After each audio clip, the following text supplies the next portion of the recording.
guys, welcome back. This is gonna be my finale for the first Play by Sephora project pan. I did my intro last month where I shared with you the products that I was gonna add into this project, and since the Sephora one had only 6, I added 4 that I had from different subscription services, and I made this like my project 10 pan with my Play by Sephora and other beauty subscription services.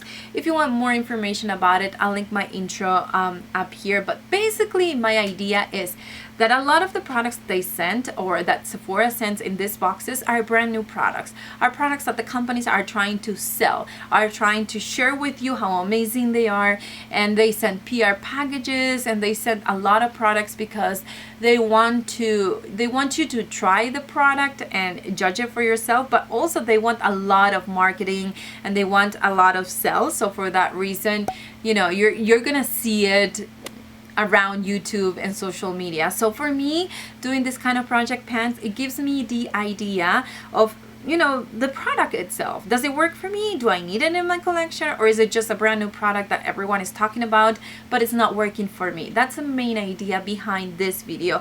So I wanted to, you know, kind of use them from start to finish, push myself to finish them in a month, and decide for myself if these brand new products that everyone is raving or some people is raving about, they actually work for me or not. Is it worth repurchasing or not? So that's the main idea behind this project. So if you want to jump into this project with me and do it with other subscription services, please let me know in the comments down below so I can go check out your channel or go check out that video if I already follow you, and you know, just kind of see what our thoughts are on the products that we get, especially from Sephora. I think that they're not, you know, drugstore prices, so I want to be a little bit more smart or smarter than, you know, just getting around to buy a purchase because of the hype around it. So the first one, the one that I declutter, is the KORRES mask that I got, that I mentioned in my intro that I have the sample size to see if it was amazing, because some people say that the trial sizes are better than the originals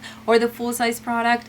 I tried it a couple times. I get the same results. It's the same consistency, the same smell, the same formula. So I decided that I wanted to pass it to my mom so she can try it for herself and see if that's something that she needs to buy or not, if it will give her the same results that I get from that mask. Now, the next product that I didn't finish is by Hey Honey. It's called the Open Your Eyes Eye Contour Lifting Fluid.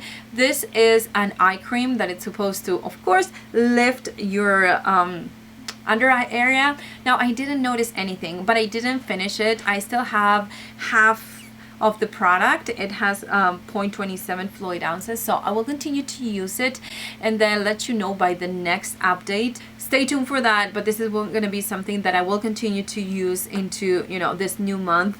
So far, I feel like it's a serum, that it's not moisturizing. I don't see that it's helping with anything at all, but I will continue to use it. Maybe by the time that I finish the sample size, I can change my mind, but this far, not really. The next product is by Tarte. This is the Tartist lip liner in the color Latergram.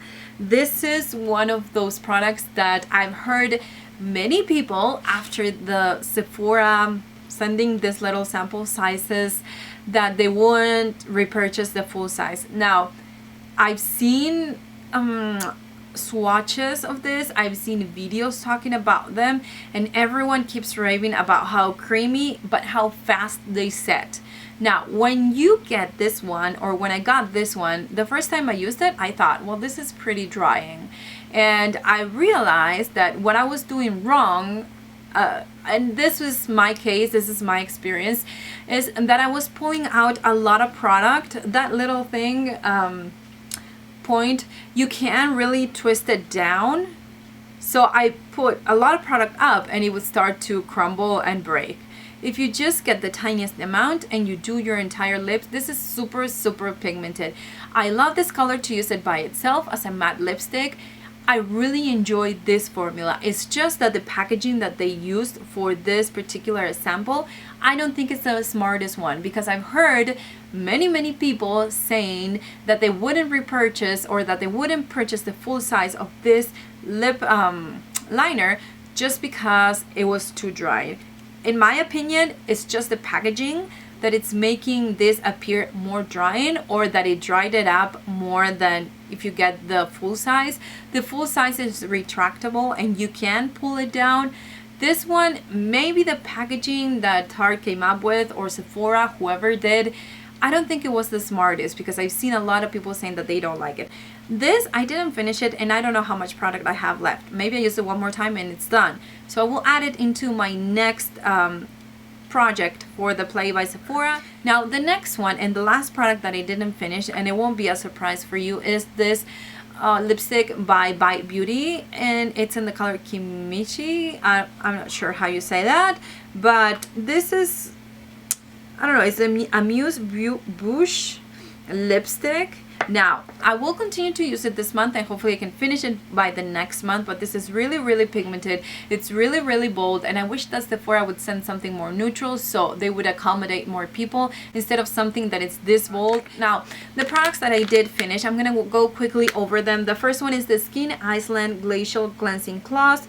This had 10 at the beginning. I think that by the time I started to use them, I had 6 in my intro.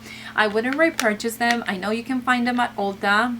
I think I saw them at Ulta, but I don't like them because this is a cleansing cloth. I couldn't use it to remove my eye makeup, and that's usually, you know, when I'm lazy, I just want to use a makeup removing wipe and not a makeup, but a cleansing wipe. This is a cleansing wipe. You don't have to, according to here, you don't have to rinse it. No need to rinse. Do not add water.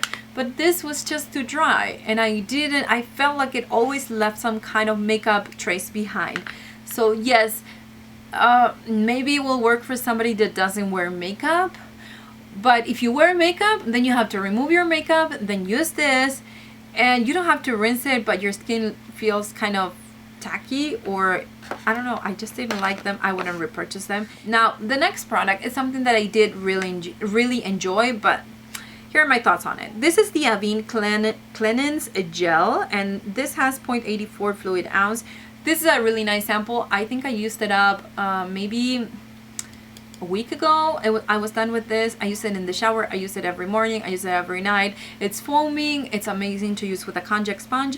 But the one thing that I'm gonna say is it doesn't feel like an anti-aging cleanser, which it's because it's not, you know, but that's the kind of cleanser that I like, the ones that foam up, but they feel, you can feel when the cleanser has some kind of anti-aging properties, like stem cells, or they have some kind of ingredients that it's supposed to help you with the anti-aging. And I'm not saying that I'm obsessed with anti-aging. I'm saying that every time I try a cleanser that has anti-aging properties or ingredients, I feel like my skin reacts better to it. So even though this was amazing, and if I got a new one, I would absolutely use it, I don't think it's my cleanser of preference.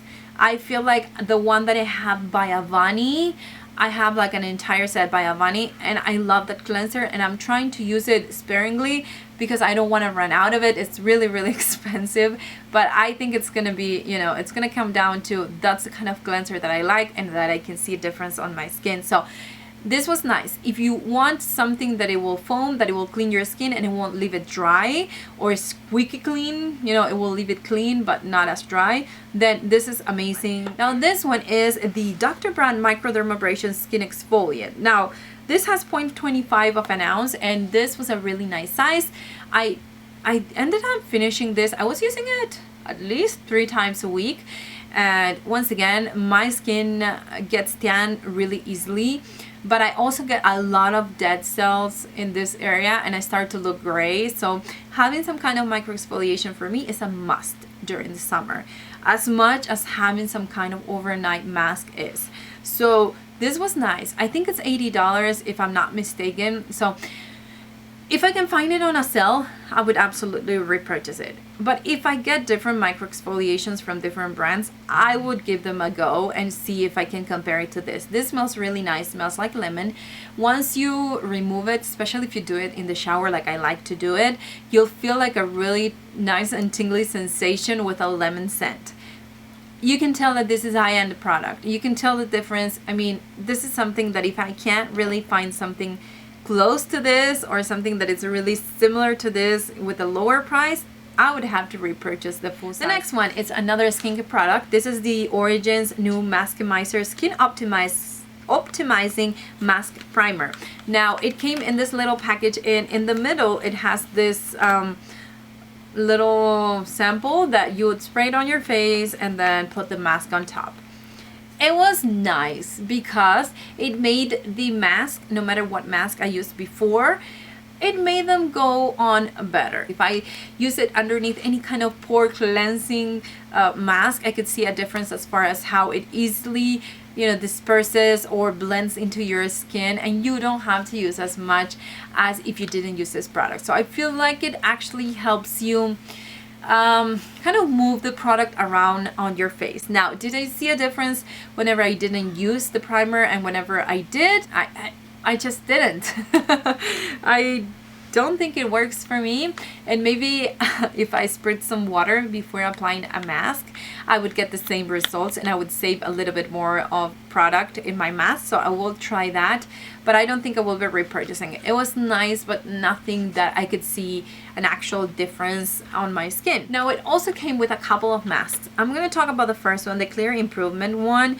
This is the purifying, and I love this mask, and this is something that I would absolutely repurchase. This mask, it's a charcoal base, so I do have other charcoal bases mask, but this is thin. You put a really thin layer. Now with the primer, it's even thinner, and you get the same results. So I could use this mask in 3 different occasions, 3.5 different occasions. So it was really nice when I used it with the primer, but even the days that I didn't use the primer, I feel like you only need the tiniest amount and you would get perfectly clean pores. So I don't know how much it is. I'm thinking it's not going to be the most affordable one, but this is one of the best charcoal masks I've tried. Now the other one is the Drink Up Intensive Overnight Mask, and this is the hydrating one. It came with a 0.1 fluid ounce on both of them, and I could get 3 different uses. I don't know if 2 or 3, I can't remember, but I think 2.5 at least, because I remember the first 2 I had a lot of product on my skin and I felt really nice and hydrating. I love them. I love overnight masks, but I didn't see a difference with this one. So it was nice. It was like applying a very thick moisturizer, but I didn't see results or amazing results or something that I was like, okay, I can tell that I used that mask. Now the last 2 products, the Brio Geodon Despair Repair Deep Conditioning Mask. This has no parabens, no silicones of phthalates. It comes with one ounce, and it's just, it doesn't work for me. I've tried it in different occasions. This doesn't work. So if this is gonna go in my no buy list, so if I get something like this again in one of my subscription services, I'm just gonna pass it on to somebody that it might work better for them. For me, my hair needs silicones, or it needs the kind of product that makes my hair feel soft in the shower. If my hair feels soft in the shower, it will be soft and really shiny when I get out of the shower. If I use something that is moisturizing, that will detangle my hair, but it's not really slippery, or it's not really moisturizing while it's wet, my hair doesn't look the same. I had to, I mean, you probably won't be able to tell right now, but I had to chop like this much of my hair. I feel like it's so short. It's not short, but I feel like it's so short compared to what I was before. One Sunday I just put it like this and I started chopping off the dead parts of my hair, and I think it's just, I've been using more natural products that I've been trying. I'll talk about those pretty soon too, but I feel like for my hair it's not enough. It's too thick, it's too coarse, it's just too dry to not use those kind of ingredients that I know a lot of people try to avoid. It just doesn't work for me. If I want healthy hair, I need to be able to put something that is going to feel really slippery in the shower, so it's really shiny and soft, and I don't get so many dry ends than, you know, when I use something like this. So this is something, no, I wouldn't repurchase it. If you have thick hair, I wouldn't recommend it. Now the last one is the Atelier Cologne. This is the Orange Sanguine. I put this in a little roller ball, and that's how I plan to use the rest of the samples that I'm gonna get through the Sephora, the Play by Sephora. This was nice. I like it. It wasn't like my perfect perfume because it's not as musky as I like my perfumes. but I tried to use it. I ended up using it completely. I felt like whenever I had it in this thing, I was wasting more, so that's why I decided to put it in a little roller ball. But the only thing that I've noticed is that it doesn't work well with my chemistry. I could see I can smell more of the floral notes in the perfume than the warmer one, that it does have warmer tones. Just not. I know it's a new perfume, it's $110, and I know a lot of people mention this as their favorite, but I'm happy I tried it in this box and decided that it's not for me. So this is gonna go into my no-buy list. Anyways, that was it for today's video. I hope you enjoyed it. I hope you stay tuned for my intro for this month. It's gonna be exciting. It has a lot of good products. I'm just gonna give you like a sneak peek of the products that will be added into the Play by Sephora. Of course, the products that I got this month, the bonus items that I have right here that I mentioned in this video, and then some other products that I'm just trying to finish. If you're new to my channel, remember to subscribe so you won't miss any new videos Monday through Fridays. Thank you so much for watching, and I'll see you on my next one.